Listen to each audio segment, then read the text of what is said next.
A partir de este momento, todas las voces se unen en una sola señal. RCR presenta Conexión 750 con María Alejandra Trujillo.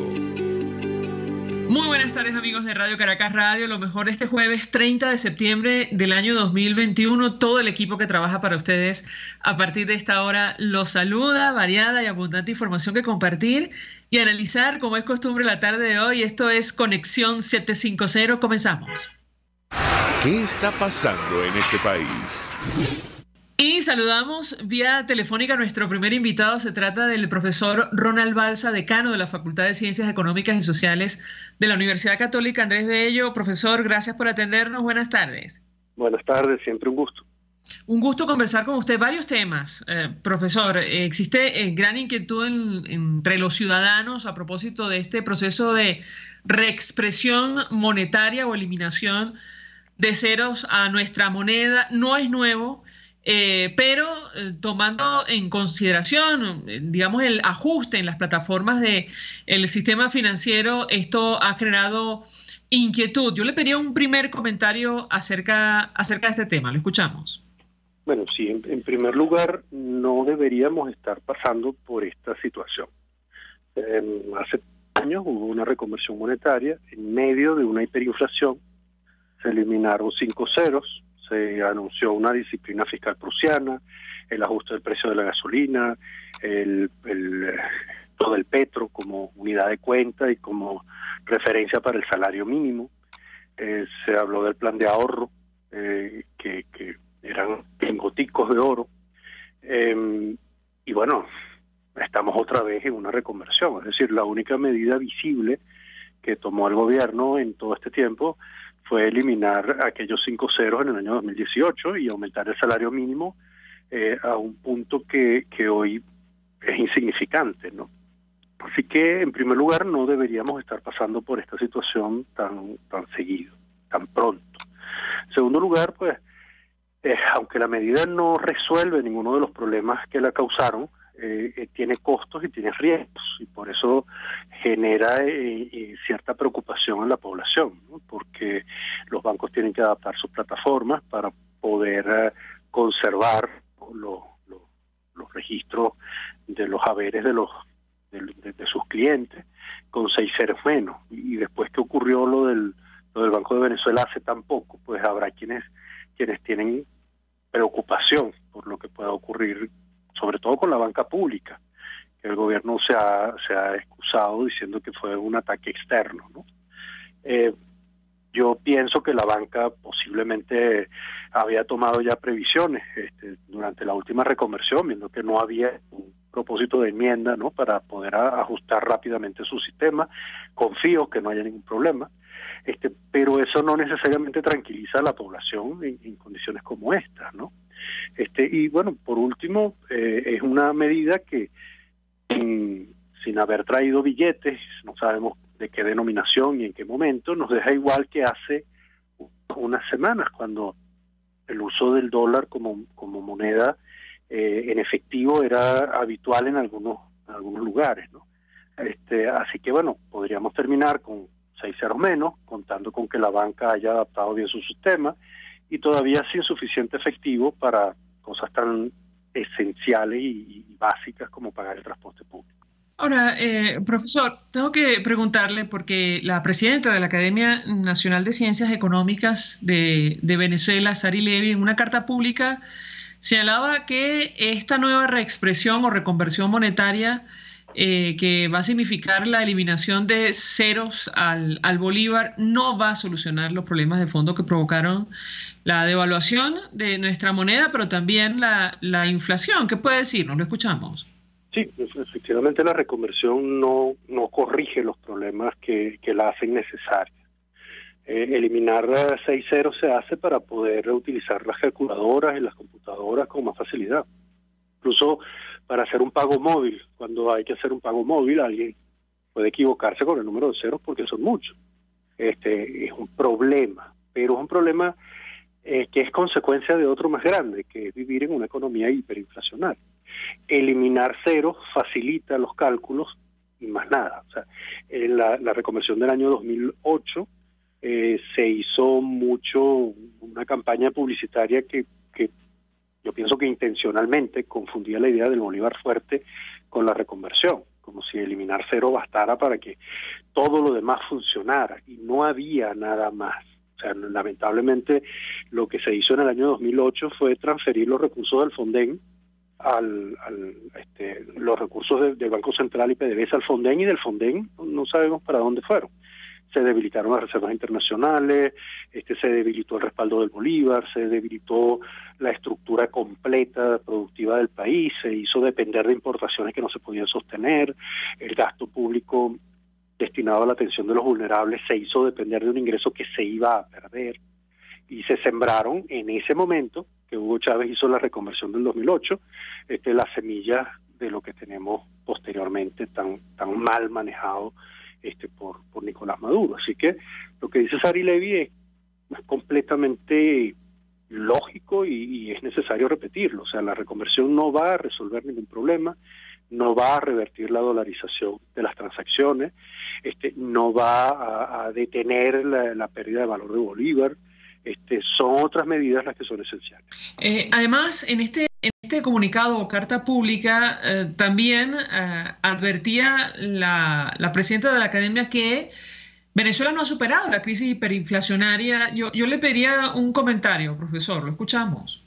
Sí, la hiperinflación se dice que en términos convencionales se ha superado una vez que pasa un año completo con una inflación mensual menor a 50%. Sabemos que el Banco Central no publica las cifras regularmente, pero incluso de cifras oficiales, las últimas publicadas por el Banco Central tienen una inflación superior a 50% hace menos de un año. Es decir, todavía estamos sufriendo de un proceso hiperinflacionario según esa definición convencional. ¿Por qué se da esa definición? Porque la hiperinflación es consecuencia de la arbitrariedad del gobierno cuando financia sus gastos, cuando recurre a la impresión de dinero desde la Revolución Francesa hasta acá, y la utiliza para financiar sus gastos, pues puede producir inflaciones altas e hiperinflaciones. Eso es lo que nosotros estamos sufriendo en este momento. Es cierto que pareciera que las cifras de inflación son cada vez menores en los registros que se han hecho, pero tampoco sabemos por qué, porque el Banco Central no publica la información completa, el gobierno no publica sus presupuestos, no sabemos cómo está el movimiento de divisas para importaciones y exportaciones, porque la balanza de pagos no se publica. Es decir, si el gobierno tomó medidas para detener la hiperinflación por la vía del control de su propio gasto, no lo sabemos. Y si lo hizo, tampoco sabemos en qué recortó los gastos, lo que implica que cuando vemos que las universidades están muy mal, que los hospitales están muy mal, que los enfermos de COVID, de cáncer, los trasplantados están muy mal, sabemos que no es en ellos que se está gastando. Cuando vemos a los pensionados dependiendo de un bono que no les permite, o de una caja CLAP que no les permite cumplir un mes completo de alimentación balanceada, pues ya sabemos que no es en ellos que se está gastando el dinero. Entonces, si hubo recortes de gasto, sería bueno saber en qué se sigue gastando, para poder decir, bueno, si se está deteniendo la hiperinflación, ¿a qué costo hemos pasado por esta situación? Si me permite, profesor, tenemos que hacer una breve pausa para ir a publicidad, tomando en cuenta lo que usted menciona, el empobrecimiento progresivo de la población, producto, entre otras razones, de la hiperinflación. La Universidad Católica Andrés Bello publicaba justo ayer los datos de la encuesta de condiciones de vida en nuestro país del año 2021, y la situación que allí se refleja, si me permite, es sencillamente dramática. Estamos hablando de una pobreza que supera el 90% de la población. Yo le pediría un comentario. Creo que no existe precedente en nuestro país. La extrema supera el 70%. Estamos hablando de esta situación en la que los ciudadanos no disponen de recursos que le permitan satisfacer al menos las necesidades básicas de alimentación. Le ruego permanezca unos minutos más. Regreso, quisiera su comentario sobre este tema, a la luz de lo que venimos hablando, un nuevo proceso de reconversión producto de una inflación o hiperinflación que no ha podido ser controlada en nuestro país. Vamos a la pausa y ya venimos. Usted está viendo Conexión 750 con María Alejandra Trujillo.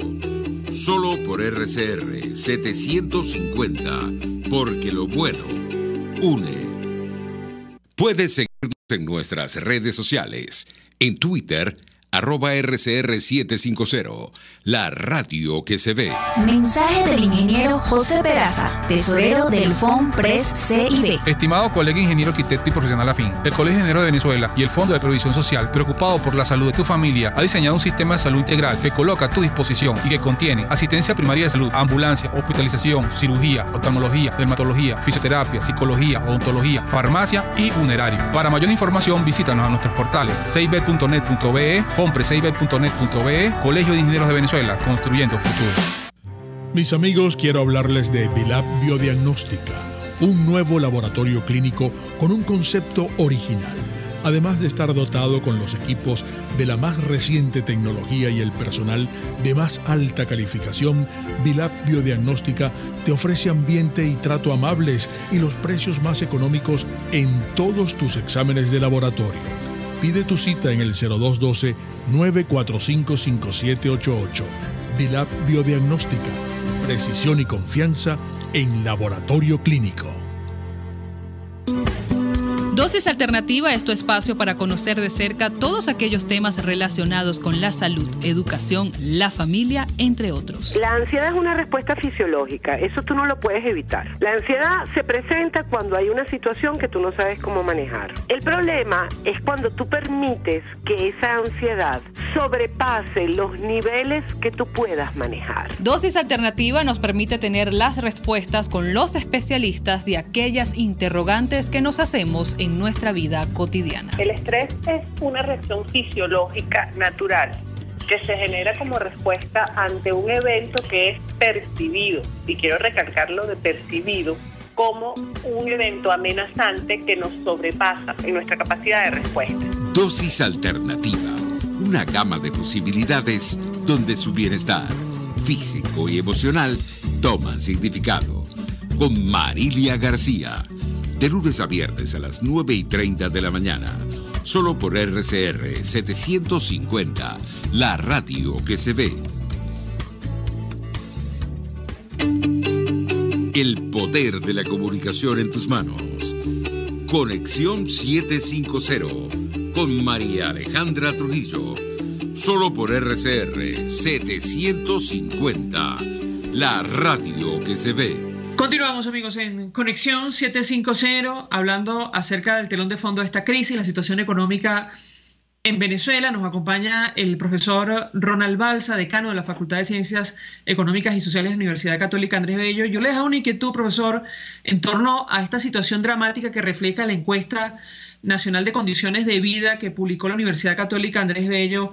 ¿Qué puede decirnos? Lo escuchamos. Bueno, en primer lugar, sí, el precedente es la misma encuesta del año pasado. O sea, estábamos en lo que Luis Pedro España planteaba como un techo de pobreza, en el sentido de que cerca del 94% de la pobreza medida por ingreso es lo que tuvimos el año pasado y estamos viendo otra vez ¿no? Él lo planteaba como un techo, porque bueno, es muy difícil pensar que podamos seguir viendo cifras que empeoren entre el 94% y el 100%. Esas cifras tienen interpretaciones múltiples, ¿no? O sea, entendamos que es una pobreza medida en términos de ingresos, y hay quienes han dicho que el 6% de la población no puede mover toda la economía, y hay distintos tipos de conclusiones que se sacan a partir de las cifras. Tengamos en cuenta que aquí también hay posibilidades de no haber medido ahorros que hubiera podido disponer parte de la población. Podrían haber, por tanto, vías alternativas de financiamiento de algunos gastos. Pero lo que vemos es que la producción de la economía venezolana ha caído tanto que la generación de ingresos no es suficiente para mantener la alimentación balanceada, ni siquiera la alimentación 3 veces al día de los venezolanos. O sea, con los ingresos que se generan produciendo en un país en donde el Producto Interno Bruto ha caído, según estimaciones diversas, más del 70%, pues lo que podemos ver como parte de las actividades de consumo de algunos venezolanos puede tener que ver con procesos de desahorro que son un nivel adicional de empobrecimiento. O sea, venezolanos que podían estar ahorrando, pensando en estudios futuros, pueden estar literalmente comiéndose los ahorros en tiempos como estos.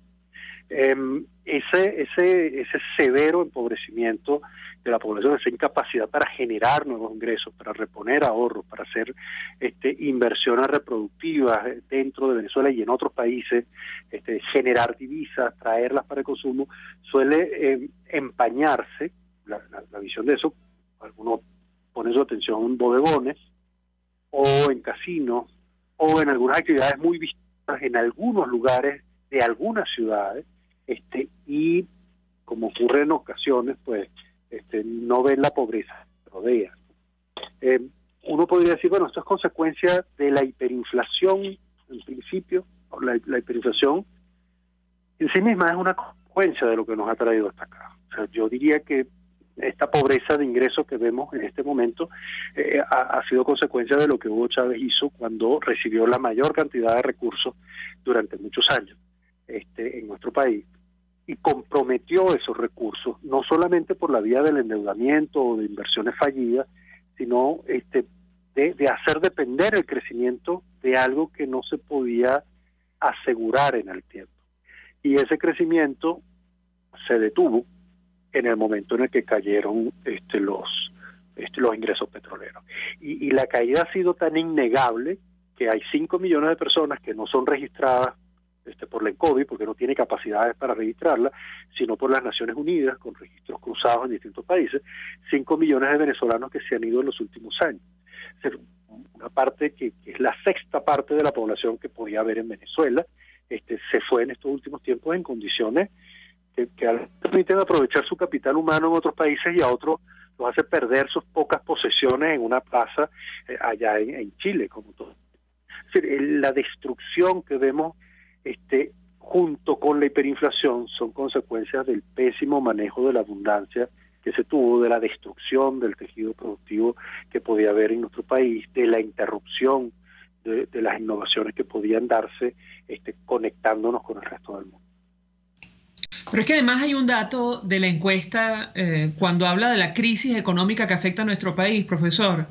Advierte que en el periodo 2014-2020 el Producto Interior Bruto real muestra una reducción acumulada de 74%. Se ha mermado la capacidad potencial de producción y la productividad de los factores disponibles. Yo le pediría un comentario también sobre este tema que está directamente relacionado, creo, con los índices de pobreza. ¿Qué opina usted? Lo escuchamos.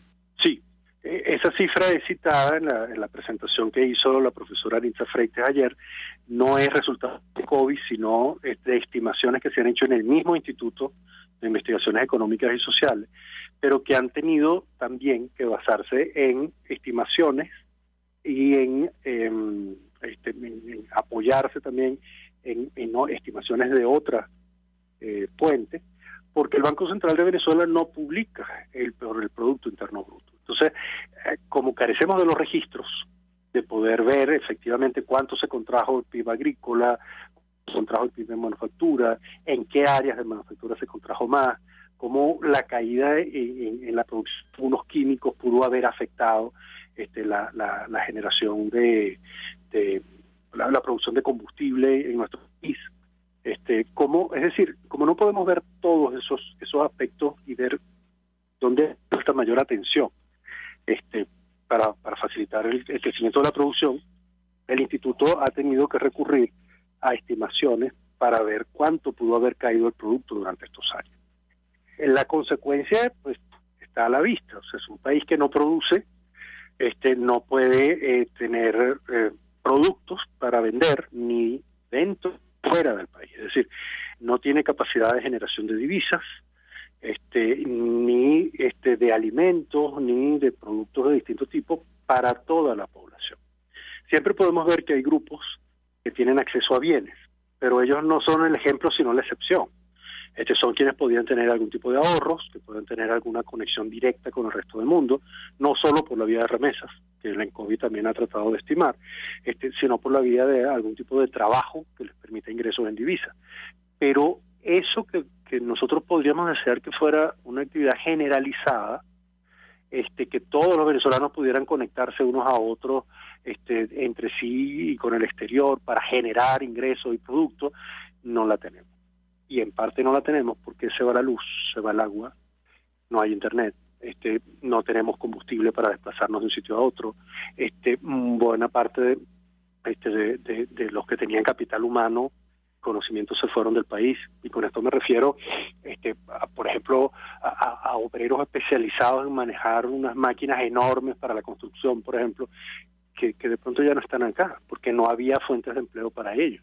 Esas pérdidas de conocimiento cuestan, y lamentablemente, pues, cuando uno se detiene en el tema de la reconversión, lo que ve es la consecuencia última de un proceso de destrucción masivo, en el que uno dice, bueno, lo único que podemos hacer es recoger los vidrios, y eso es quitarle 6 ceros a la moneda. Y en eso es que estamos en este momento.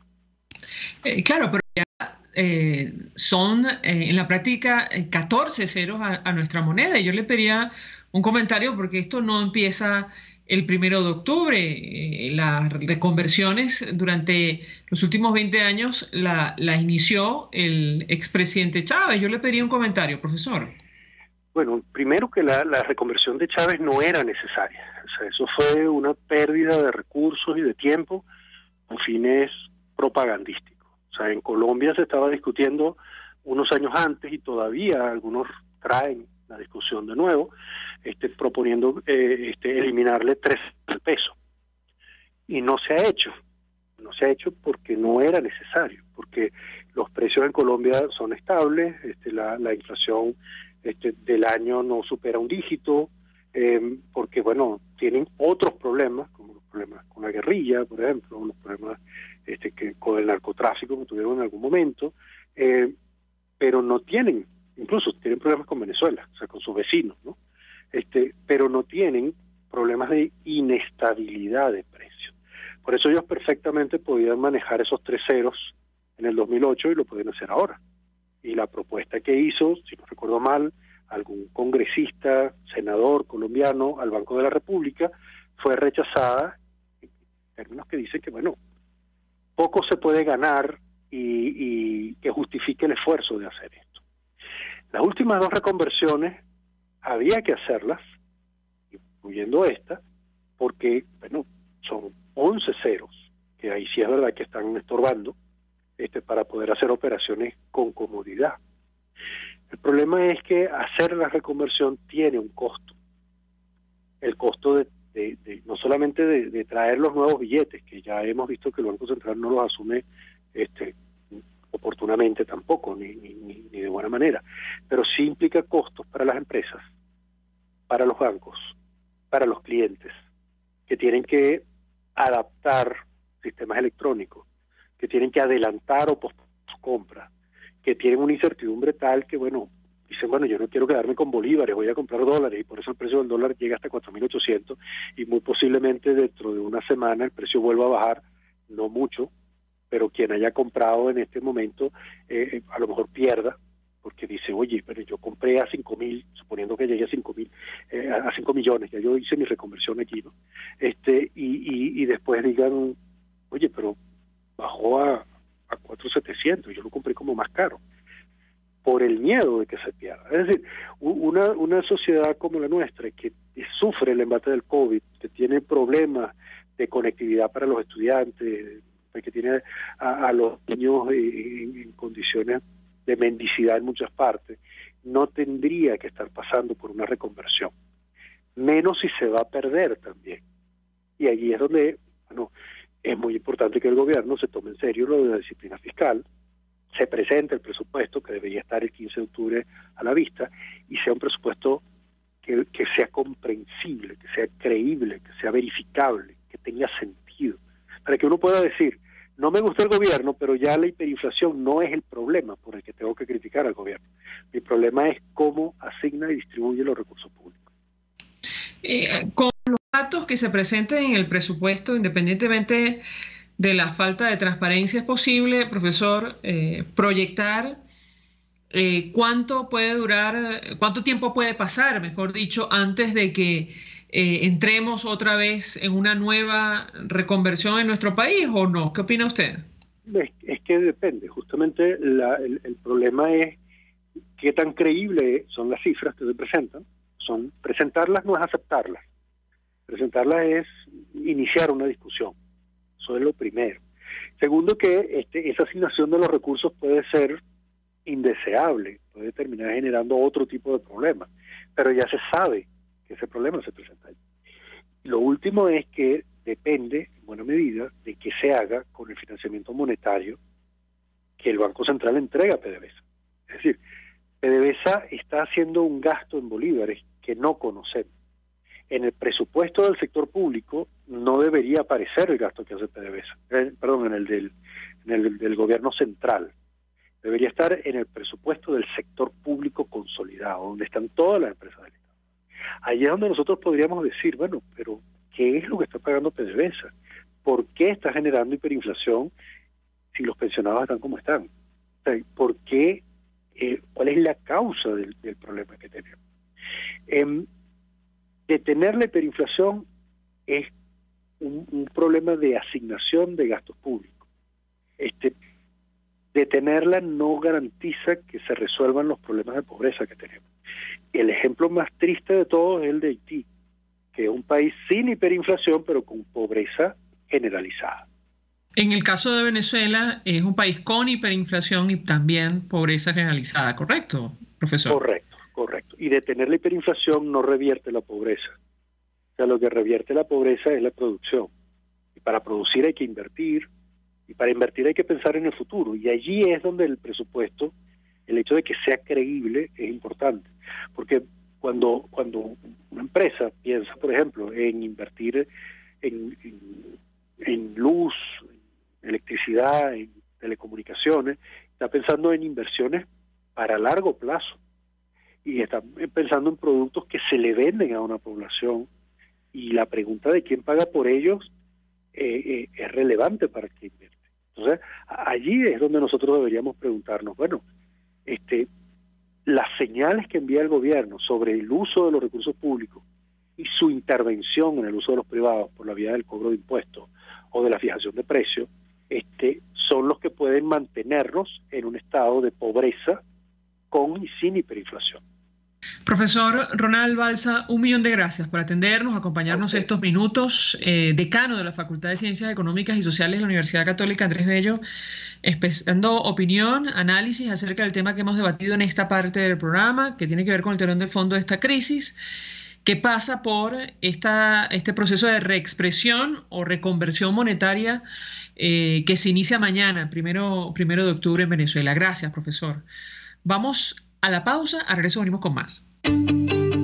Estás en sintonía de Conexión 750 con María Alejandra Trujillo, solo por RCR 750, porque lo bueno une. Sintonícenos a través de Periscope, @RCR750, la radio que se ve. Mensaje del ingeniero José Peraza, tesorero del FONPRES CIB. Estimado colega ingeniero arquitecto y profesional afín, el Colegio de Ingenieros de Venezuela y el Fondo de Previsión Social, preocupado por la salud de tu familia, ha diseñado un sistema de salud integral que coloca a tu disposición y que contiene asistencia primaria de salud, ambulancia, hospitalización, cirugía, oftalmología, dermatología, fisioterapia, psicología, odontología, farmacia y funerario. Para mayor información, visítanos a nuestros portales cib.net.be, fonprescib.net.be, Colegio de Ingenieros de Venezuela, construyendo futuro. Y ahora quiero hablarte de Comercializadora Prada, y ya de solo nombrarlo se me hace agua la boca, porque Comercializadora Prada son los más frescos quesos y embutidos que te llevan a tu casa. Todos los quesos, todos los embutidos, y como cuentan con proveedores exclusivos, te resulta mucho más económico. Llámalos ya, 0424-134-6035, en Instagram wprada.be. Comercializadora Prada, todo en quesos y embutidos con la mejor relación precio-sabor. RCR 750 AM, porque lo bueno une.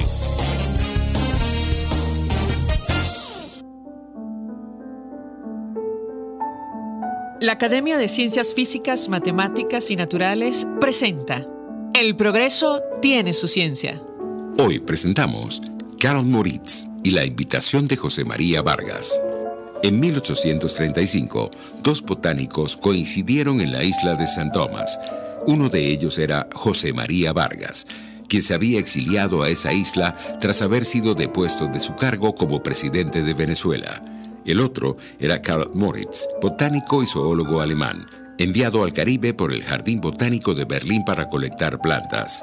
Fue así como el doctor José María Vargas, quien mantuvo su interés por el mundo vegetal y por las investigaciones botánicas en Venezuela, aún en las difíciles circunstancias de su exilio, invitó a Carl Moritz a estudiar la flora venezolana. Una vez José María Vargas reasumió la presidencia, arribó al puerto de La Guaira junto a Carl Moritz. Moritz permaneció en territorio venezolano hasta 1837 y luego volvió pocos años después para establecerse en la colonia Tovar hasta su fallecimiento en 1866. Allí construyó un pequeño jardín botánico del cual lamentablemente no quedó ningún rastro. Solo quedó su antigua casa, hoy considerada Patrimonio Cultural de la colonia Tovar.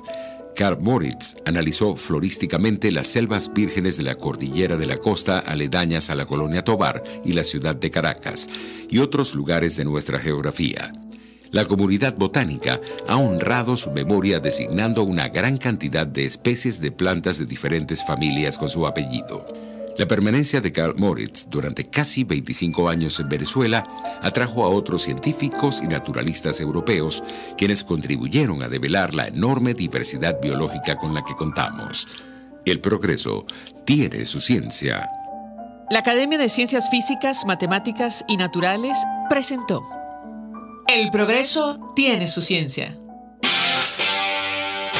RCR 750 AM. Porque lo bueno une.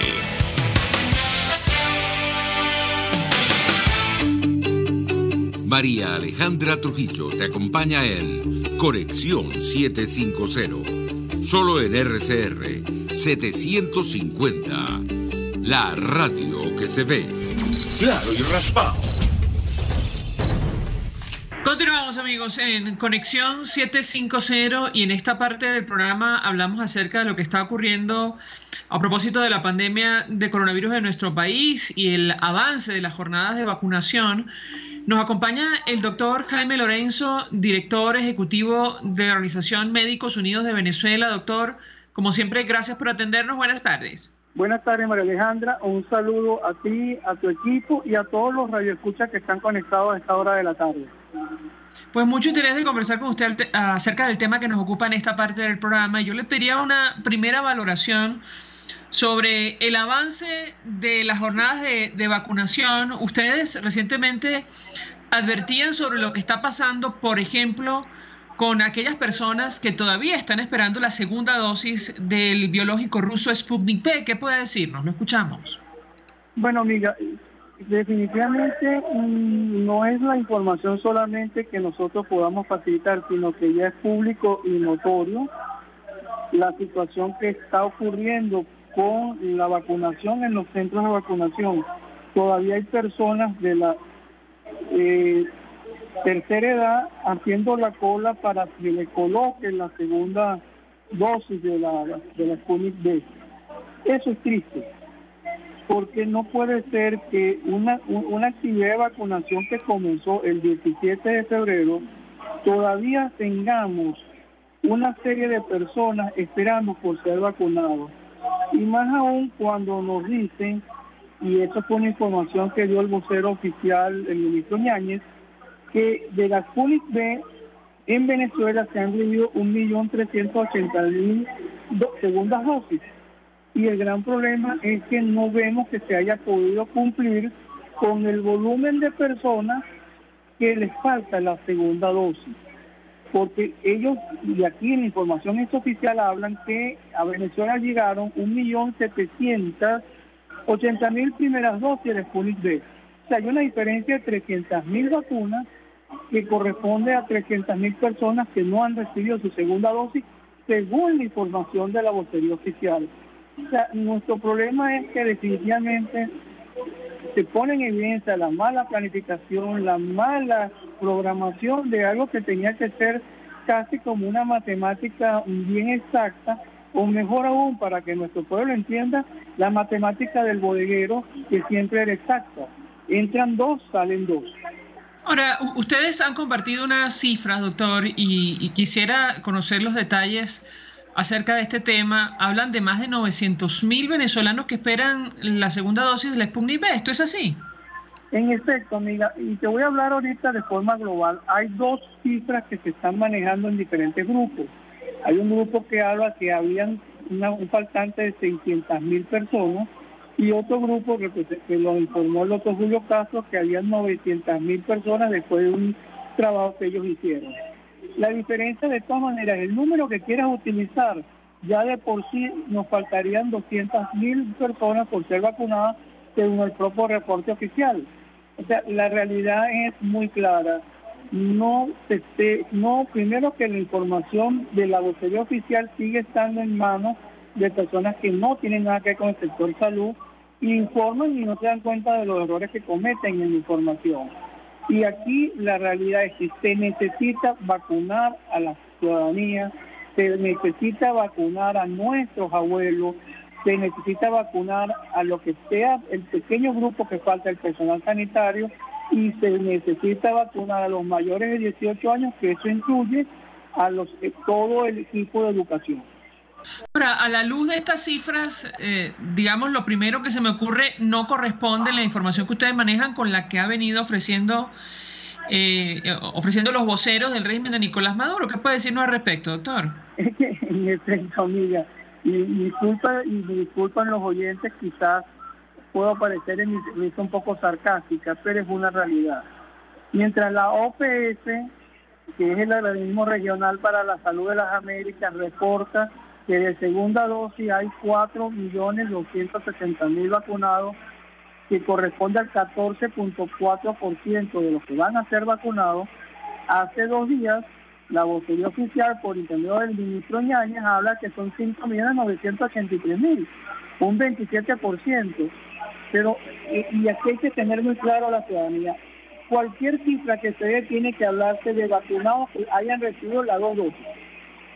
Primero. Segundo, debemos recordar que si usted inició la actividad de vacunación en febrero, para esta fecha se había prometido a finales de septiembre y octubre tener vacunado al 70% de la población programada.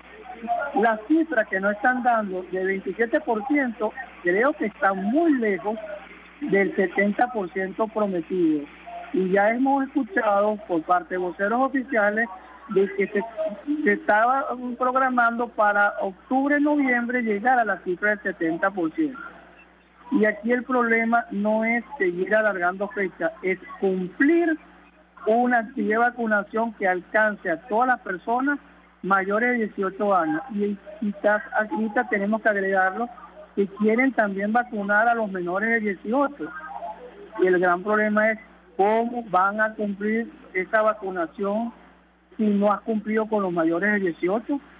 Claro, y es una inquietud que trasladábamos a otro de nuestros invitados, doctor, porque esto responde sin duda alguna al desorden en el marco de las jornadas de vacunación, porque incluso los voceros del régimen venezolano habían compartido en la mesa técnica, cuando ésta se reunía, un cronograma sobre los grupos que recibirían el biológico contra el coronavirus y el orden, y lamentablemente eso en la práctica no se ha cumplido. ¿Qué puede decirnos? Lo escuchamos. En efecto, una de las cosas que no han querido publicar lo que sería el Plan Nacional de Vacunación es el miedo a que ustedes, los comunicadores sociales, nosotros, el sector salud y cualquier ciudadano de este país con el derecho de hacer Contraloría, se den cuenta de los errores y las fallas y la mala planificación en el cumplimiento de un plan que lo elaboró el propio Ministerio de Salud. No lo está elaborando entes extraños al Ministerio, sino el propio Ministerio elaboró un plan que ellos mismos no han podido cumplir. Y eso es doloroso porque Eso significa vidas humanas que van a sufrir o la muerte o enfermedades que van a dejar secuelas.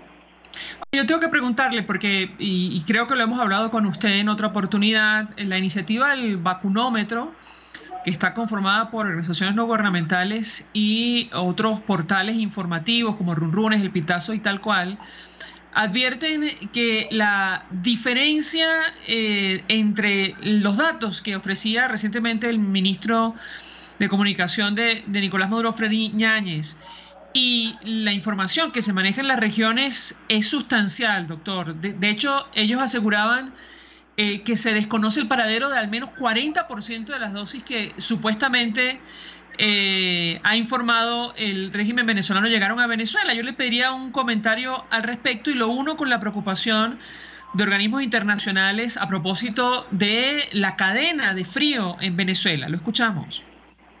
En efecto, es que nuestros amigos del vacunómetro, a los cuales nos quitamos el sombrero, y más aún cuando son comunicadores sociales venezolanos que están haciendo una labor encomiable, ¿sí? Y esto radica a la falta de información de un vocero oficial que tenga la cualidad y entienda su responsabilidad ante el país.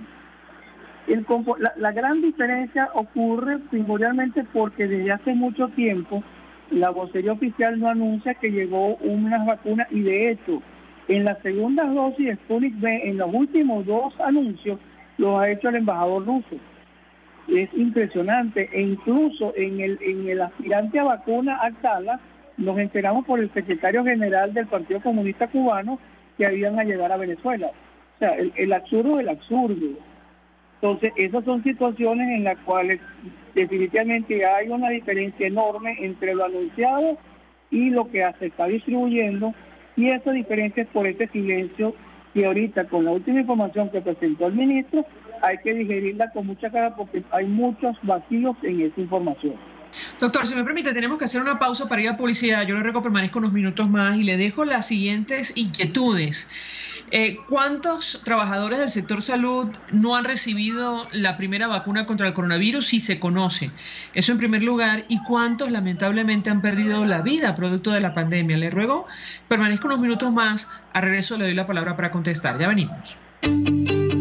Escuchamos Conexión 750, solo por RCR 750, la radio que se ve.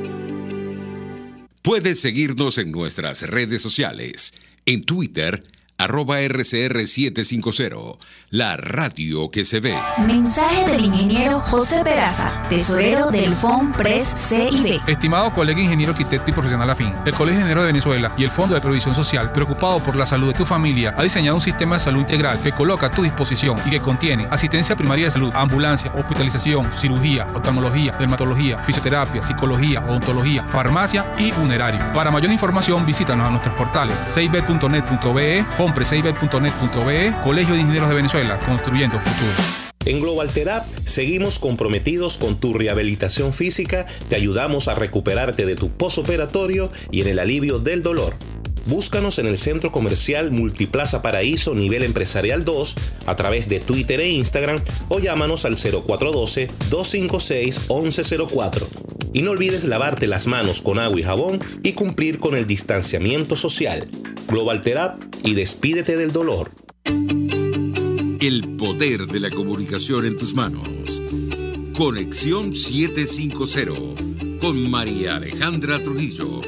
Solo por RCR 750, la radio que se ve. Continuamos, amigos, en Conexión 750, hablando acerca del avance de la pandemia de COVID-19 en nuestro país. Nos acompaña el doctor Jaime Lorenzo, director ejecutivo de la Organización Médicos Unidos de Venezuela. Yo les daba una inquietud, doctor, en torno al número de trabajadores o porcentaje de trabajadores del sector salud que no han recibido la primera vacuna contra el coronavirus, si se conoce, y cuántos lamentablemente han perdido la vida en medio de la pandemia. Lo escuchamos. Muy bien, bueno, amiga, la cifra que tenemos nosotros primordialmente, estamos hablando de un 77% de personal sanitario vacunado, pero En ese 77% estamos colocando personal sanitario con solamente la primera dosis de Sputnik V. Hay un importante grupo de colegas del equipo sanitario que no han completado su esquema de vacunación, y recordemos que completar un esquema es colocarse las 2 dosis. Con respecto a los fallecidos, en el transcurso de la tarde vamos a dar el anuncio oficial, pero te puedo tranquilamente decir que ya pasamos de 755 fallecidos del personal sanitario, y duele, porque si recuerdas, y creo que te lo comenté la vez pasada, el año pasado salían videos de otros países donde el equipo sanitario bajaba a despedir a un compañero que había fallecido por estar atendiendo a personas con enfermedad, y resulta y acontece que en esos países ya no hemos vuelto a ver este año nuevos videos. En cambio, en Venezuela continuamos llevando esa información y publicándose el número de fallecidos de cada cierto tiempo de personal sanitario con clínica y con claros indicios de que murieron por tener la enfermedad COVID. ¿Se conoce, doctor, qué porcentaje de esos trabajadores del sector salud tenían la vacuna o no? ¿Esa información ustedes la manejan? Como parte de lo que hemos sido nosotros desde el punto de vista de la información, estamos llevando este registro y no hemos querido todavía graficarlo, ponerlo en números, porque tenemos que hacer una investigación mucho más allá, porque aquí lo importante es no solamente que la tenga colocada, sino qué día se colocaron primera y segunda dosis y qué día con respecto a la vacuna fue que comenzaron con los síntomas los miembros del equipo sanitario que hayan fallecido, porque eso es crucial para ver si tiene alguna relación con los efectos de inmunidad de la vacuna o tiene relación con otras circunstancias. Y por eso tú te das cuenta que soy bastante comedido con darte esta información, que la estamos trabajando, pero no publicamos porque hay que verificar muchas cosas. Doctor, le pregunto sobre la aplicación en Venezuela del candidato vacunal cubano Abdala.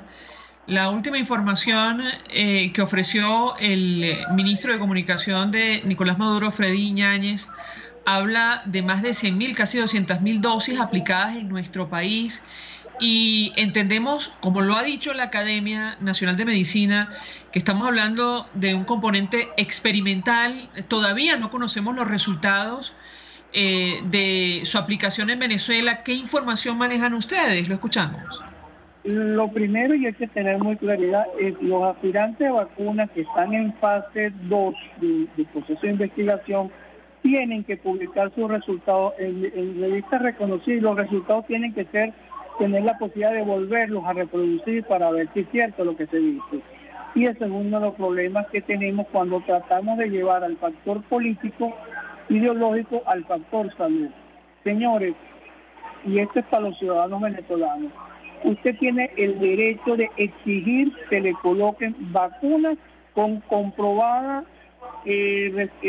informes científicos internacionales en función de la efectividad de la vacuna y que no produce daño al ser humano.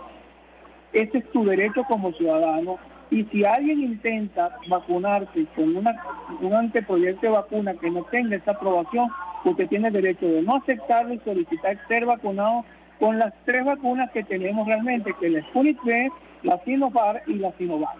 Ese es el mensaje que le queremos dar a sus ciudadanos, porque este es un problema de principio del ciudadano, de protegerte para que tengas los mejores elementos en la lucha contra esta enfermedad.